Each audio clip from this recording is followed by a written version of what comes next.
Have you ever paused, taken a deep breath, and asked yourself with complete honesty, am I truly happy?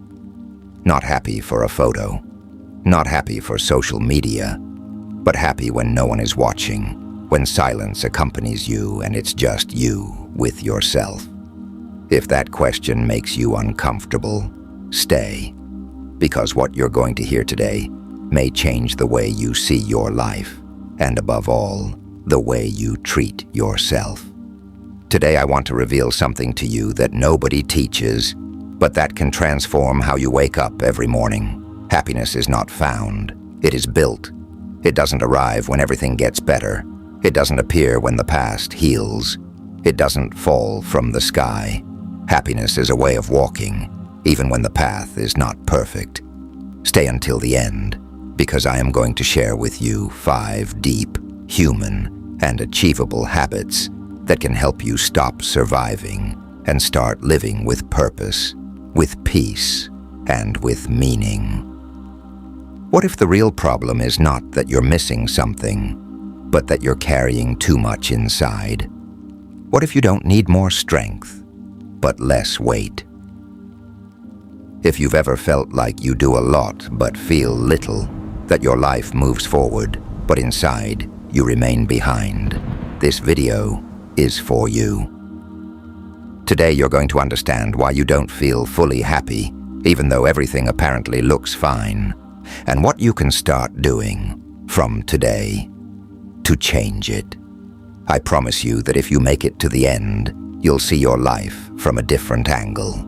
Because I understand you. You wake up, work, do what you must, smile when it's expected, get distracted for a while, and repeat.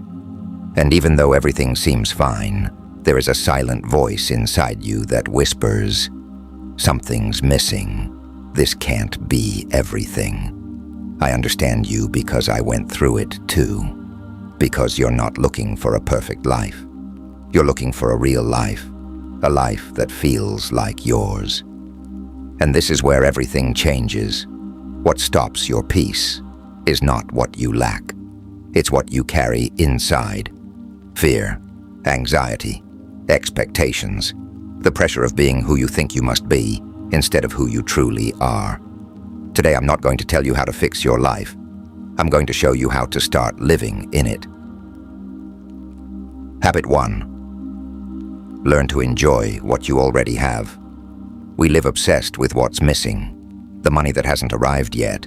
The body we still don't have. The dreams that haven't come true yet.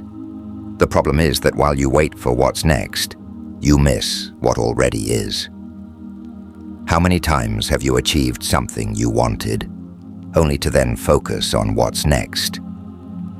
When was the last time you enjoyed a coffee without looking at your phone? When was the last time you hugged someone without rushing? Happiness doesn't arrive with what's next.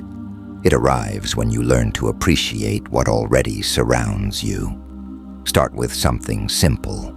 Every night, before going to sleep, softly say 3 things you do have today that yesterday you dreamed of having. And feel. Don't say it out of habit.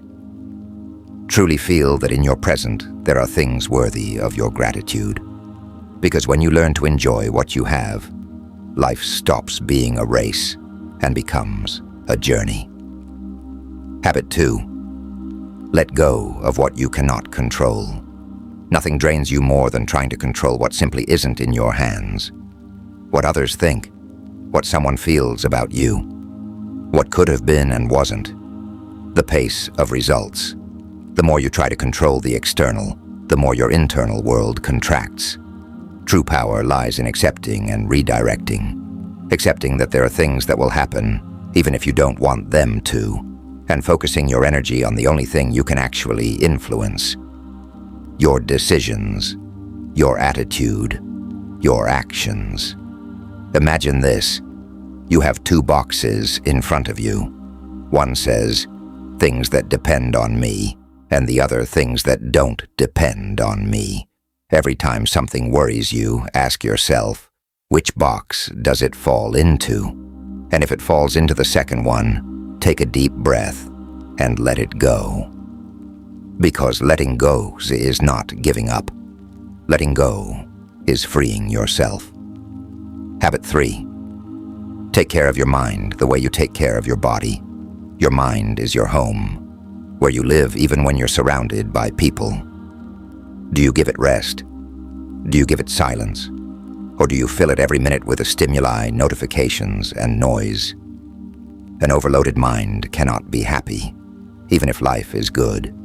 It needs spaces where there's nothing to do, just to feel, to rest. Start giving yourself screen-free moments, purposeless walks, guilt-free silence. Because self-care is not always a facial mask. Sometimes it's turning off your phone. Sometimes it's crying. Sometimes it's saying, "I can't today." A cared-for mind is not perfect. It is light, and lightness is the first step toward peace. Habit 4. Surround yourself with people who lift you up. What you hear, what you see, what you receive from others shapes your emotional state. Some people arrive and lift your mood without saying much, and some lower it without even speaking. Ask yourself this: who are the 3 people I spend the most time with? And how do I feel after being with them? Surround yourself with those who inspire you to grow without demanding perfection, with those who listen without judging, with those who genuinely rejoice in your achievements. Distancing yourself from what drains you is not selfishness. It's emotional hygiene. Habit 5. Live real moments, not just digital memories. We have thousands of photos, but few genuine memories. We post everything, but we live little. Happiness is in those moments that don't need to be recorded to be remembered. The hug you didn't post on stories, the laughter no one saw, the look only you understood. Start practicing this. When you're experiencing something beautiful, don't rush for the camera. Stay, feel. You're there to experience it, not to archive it. Because the best memories aren't saved on the phone. They're saved in the heart. Because it's not just about feeling good for a moment. It's about building a version of yourself that can sustain happiness, even in the midst of chaos. Because real happiness is not euphoria, not luck, not waiting for something to happen. It's emotional discipline, self-awareness, and the sum of small decisions made every day when no one is watching. And yes, probably in the beginning it will be difficult. There will probably be days when you don't feel like it, when getting up feels hard, when your mind tells you it's not worth it. And right there, that's when you must remember why you started. Because this isn't a quick process. It's an internal reconstruction. It's not doing habits. It's becoming someone who lives them, represents them, embodies them. When you start applying these habits, you won't notice a huge change immediately.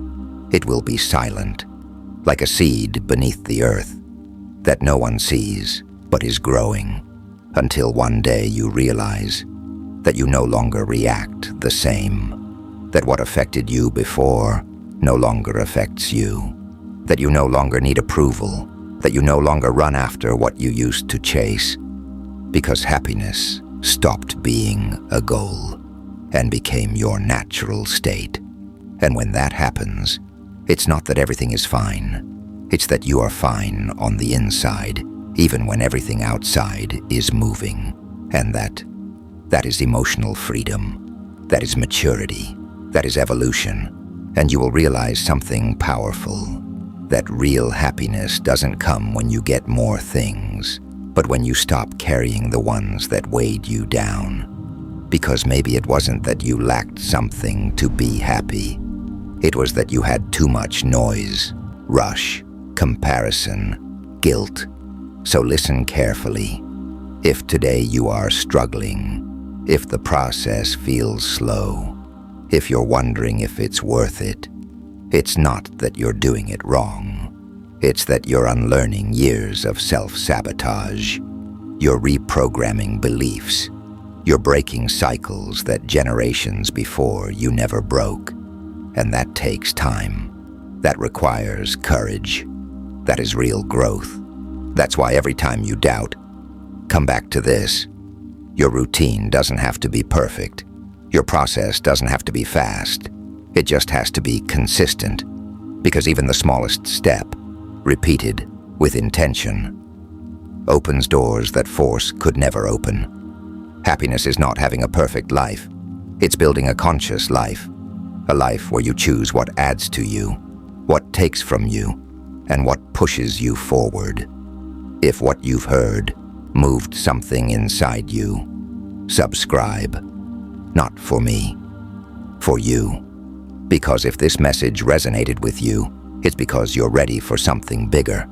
Because maybe today you heard exactly what you were needing. Maybe happiness isn't about running to arrive. Maybe it's about walking lighter. And sometimes what you need is not more strength, but less load. I don't know what moment of your life you're in today. I don't know if you're smiling or hiding a battle behind that smile. I don't know if you're celebrating a victory or trying to recover after a fall. But I do know something. If you've made it this far, it's because there's a part of you that still believes. Because even if your soul sometimes hurts, there's something inside you that refuses to give up. And that is already an act of self-love. Happiness is not the absence of storms. It's learning to dance in the rain. It's not avoiding that life hurts. It's knowing that even with wounds, you can move forward. It's not waiting for someone to come save you. It's understanding that the person who can transform your life is already you. Maybe today you don't have all the answers. Maybe you can't change everything in one day. But you can start with one single decision. Choose yourself. Today, now. Even if you tremble, even if it hurts, even if it's not perfect. Because when you decide to walk lighter, when you let go of what hurts you and begin to build from within, your life doesn't change suddenly. You change. And when you change, everything changes. If what you've heard moved something inside you, subscribe. Not for me, for you. Because if this message resonated with you, it's because you're ready for something bigger. Because maybe today you heard exactly what you were needing.